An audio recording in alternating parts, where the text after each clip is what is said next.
Hey everybody, this is Kerwin and Keith of Father Son Galaxy with our buddy Jared. Hey. Hey, and we just came out of seeing The Flash. Now, this is our first out of theater reaction for Spoilers. a DC film. All right, so Keith's got a lot to say about it. We don't want to By the spoil it for way, you. So, all right, what are your thoughts of the movie?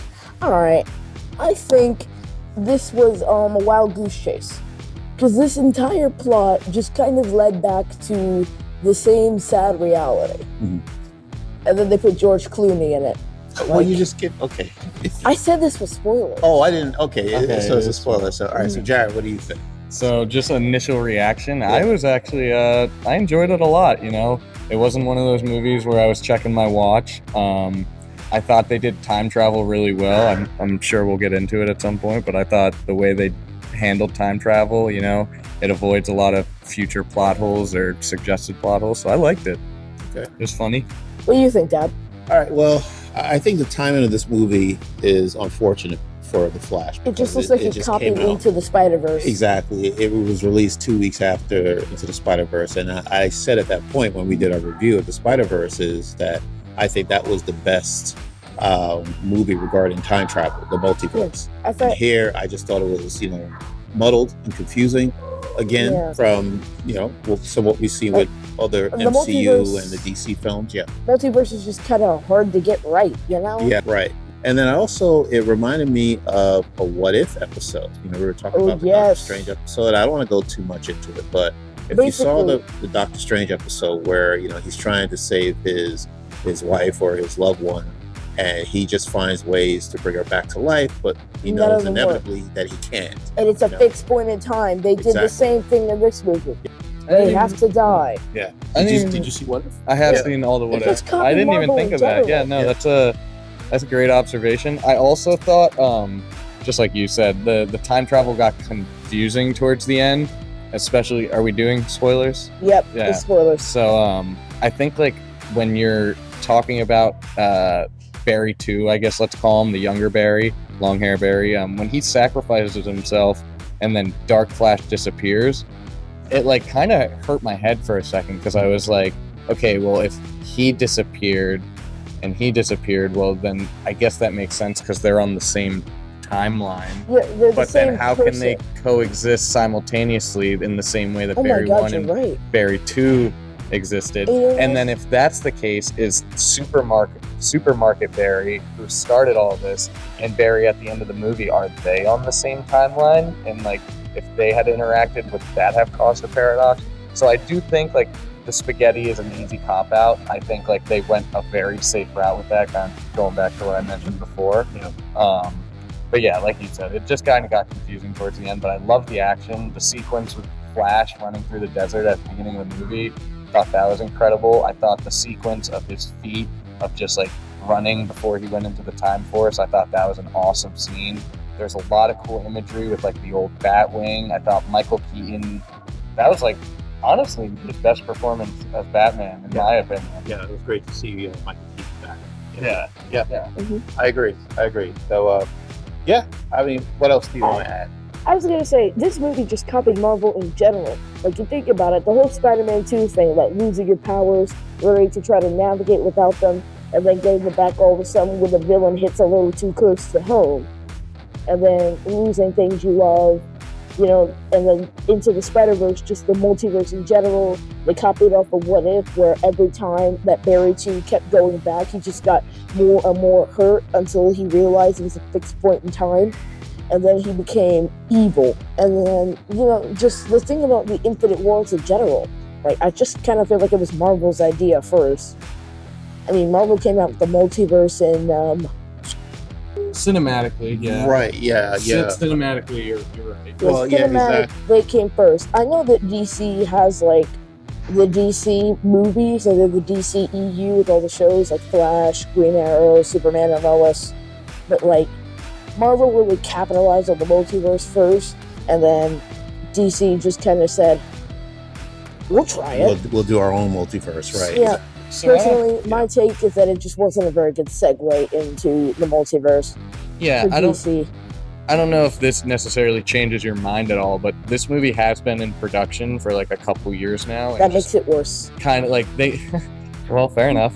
But yeah, so I think they wanted to kind of push this like Flashpoint inspired story out there for a while now, but Ezra Miller had a bunch of stuff off screen. The canceling of Supergirl and like how the Snyder universe kind of ended up panning out. I think this was such a delayed project, and I think exactly what Kerwin said. I'll say what it was. Bad timing. I think if this would have been the first multiverse kind of superhero movie we would have seen, I honestly think you might have had a different opinion of it. So yeah. So if it came out before No Way Home, Keith, maybe perhaps you would have liked it better. Nope, I don't think, the timing really changed anything. It just adds to my anger with this movie. Okay. Like the fact that it literally came out precisely after Into the Spider-Verse, like not even 2 weeks later. True. Bruh. When one movie did so much better than the other. Yeah. Like, why didn't they schedule this for like next year or like even later into the year, like August, September? Because after that, Into the Spider-Verse would have had its time. It would have been out of the spotlight. But right now, it hasn't even finished. It's not even halfway. People are still talking about this movie. We put out our review on last Sunday. Like, last Sunday. I got you. All right. Anything else before we wrap up? Well, unless you want to see it for yourself. I'm not saying you can't see it for yourself, but like. Well, look, I'll tell you something. Be advised. Yeah, I don't like of the DC movies. You know, the recent ones, like the Snyder cuts. I'm not a big fan of them. I think the formula is still following Zack Snyder for some reason. You know, like slowing down the images. You know, and when the Flash is supposed to be this, you know, fastest person in the world. I will say, his scenes are in slow motion. A good 30 minutes of this movie was that is still happening. I'll tell you why, because Flash sees everything in slow motion. I see. So the reason why Flash is so fast is because everything has to slow down for him. Like, in the comics and in the DCEU, he can change that. Like, he can see things at normal time, he can see them sped up, or he can see them slowed down, which is how they are to him, usually. But that's why everything's slowed down. But a good 30 minutes of this movie was him slow-mo running. Like flashes and jabs, like, you know, you should have seen that fight in slow down. Yeah. So there's just something I just need to just get past. I'll tell you something. Yeah. Like Michael Keaton just kind of came back as a moneymaker for this movie. And not making, but like they put in Supergirl and Batman, and they were just kind of like moneymakers. And they had a few good lines, and then they died like 5 times. Right? I think these are all valid critiques. We literally saw Supergirl dead, and then she came back to life, and then like 30 minutes later, she's dead again. Batman was an old man who needed a haircut, and then like an hour later, bye-bye. Like, yeah, I wasn't expecting.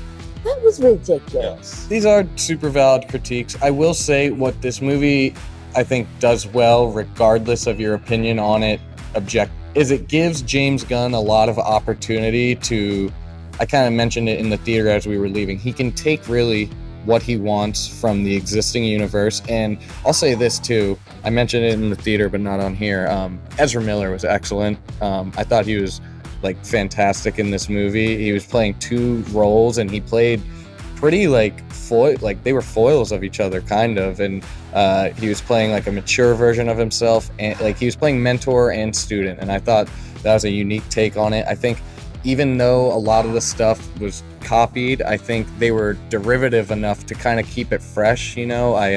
I was surprised by a couple of the way they did things. Like, obviously, there's the scene with the babies that was inspired by the Quicksilver scene in X-Men. Yes, and that's what he kind of adverted expectations by suggesting you can't move people themselves because they're just going to get so sick from moving at supersonic speed. Didn't Flash do that?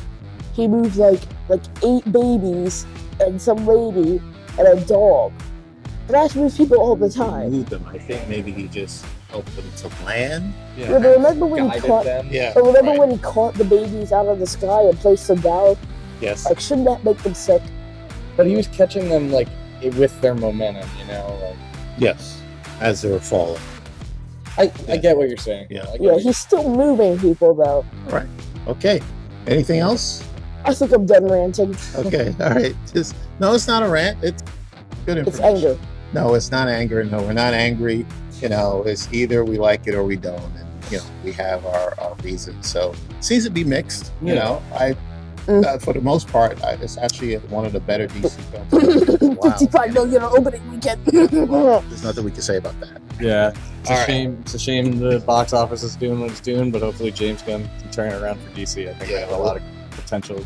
If Michael Keaton couldn't save the Flash, I mean, I expect James Gunn to. Yeah. Next, they can even bring in like Ryan Reynolds, he couldn't help this. Okay. I kid you not. All right. So you can find us on YouTube or on the socials. So until next time, that's it, Keith, right? Yeah.